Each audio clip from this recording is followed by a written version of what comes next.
Shalom, family. So, why are we so focused on testimonies? Why are they so powerful? Why is it something we keep sharing with each other to build one another up and strengthen one another and encourage one another? The word testimony in Hebrew is adut, meaning do it again. How awesome is that? A testimony is any spoken or written record of anything Jesus has done in your life. It's a story revealing the nature of who he is, revealing his heart, what he values, and how he interacts with his people. And the do it again part for me is so beautiful because by testifying and going through that testimony, I'm transported back to that moment of amazingness that I shared with God. And as I testify, I get to relive it. I get to do it again. And he works through that testimony in power. The Hebrew word here, adut, is Strong's 5715. And you can see here the letters, the 4 letters.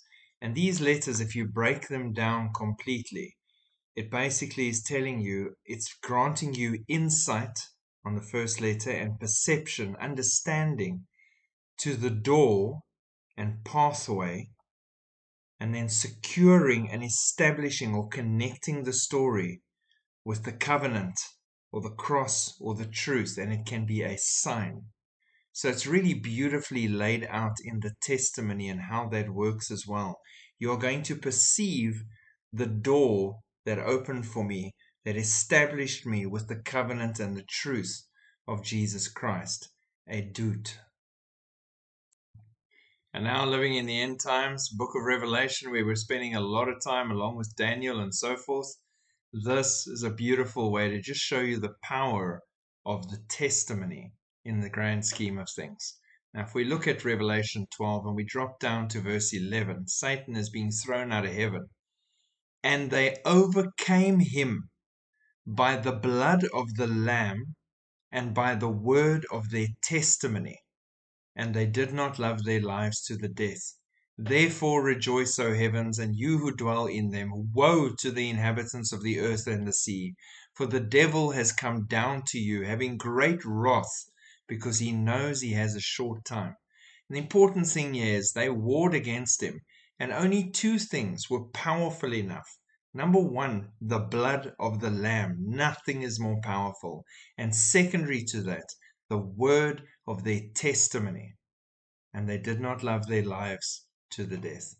Those 2 things overcame the adversary. The devil hates your testimony because it is a living example of the power and the reality and the truth of God within our frail little mortal lives, making a difference, and him showing up.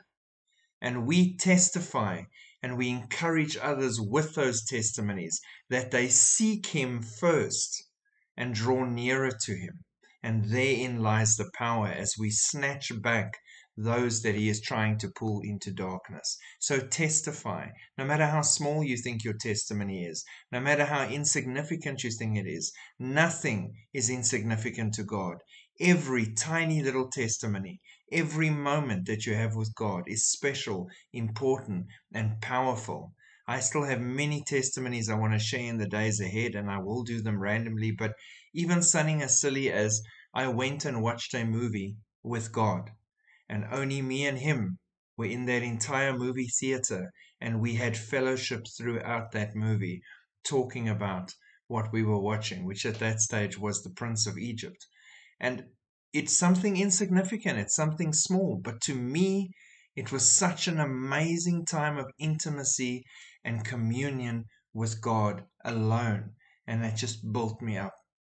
And sharing those kind of things can show people how deeply interested God is in intimacy and growth of relationship with us. Stand strong, seek him first, and share your testimonies, if only to upset the darkness. Shalom.